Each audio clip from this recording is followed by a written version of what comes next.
योद्धा आहे।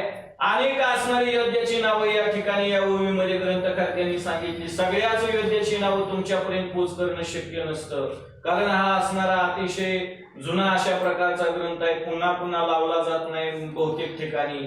परंतु असणार अशी जी काय असणारी योद्धे मंडळी आहेत त्यांची नावं त्या ठिकाणी सुमंत नावाच्या प्रधानानं प्रभू रामचंद्राला सांगितलेली आहेत।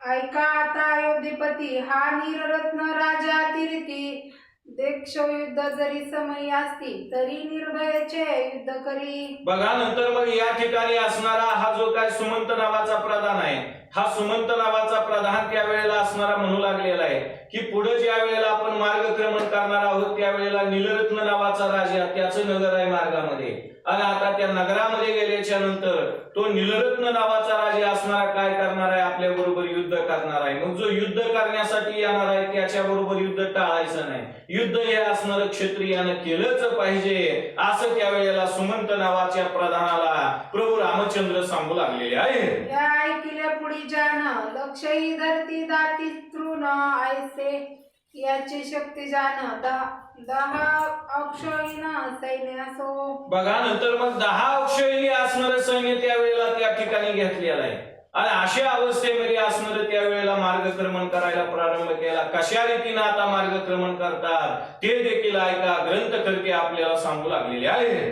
तैसे पत्रा जान सवसाचे शस्त्राचे निपुर हात हस्त लागवता याची पूर्ण वीर अक्षयीन दळ असे।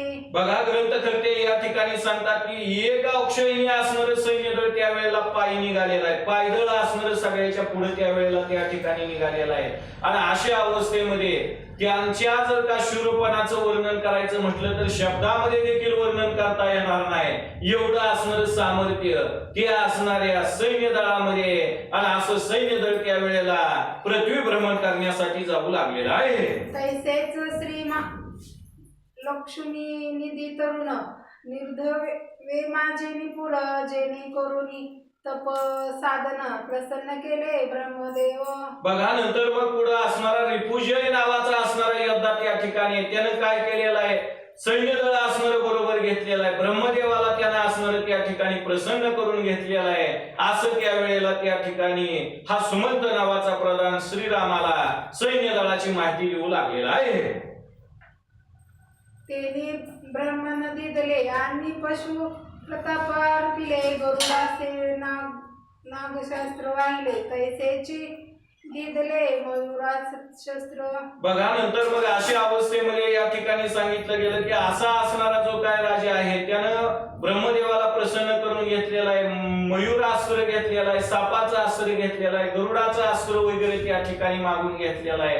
आणि असा असणारा तो नीलरत्न नावाचा राजा जो काय आहे तो सर्व गुण संपन्न अशा प्रकारचा आहे, सुमंत नावाचा प्रधान त्यावेळेला श्रीरामाला सांगू लागलेला आहे। रुद्राक्ष रिथिले प्रसंगी वैष्णवस्त्र विरपले समरभागी मेघशास्त्र वृष्टी करील वेंगी ऐसे काळ निवेदले। बघा नंतर मग पुढे या ठिकाणी काय सांगितलं, मेघास्त्र म्हणजे पावसाचा अस्त्र टाकणारे ही योद्धे आपल्याकडे या ठिकाणी आहेत। नंतर मग असणार पुढे या ठिकाणी सांगितलं गेलं की अशी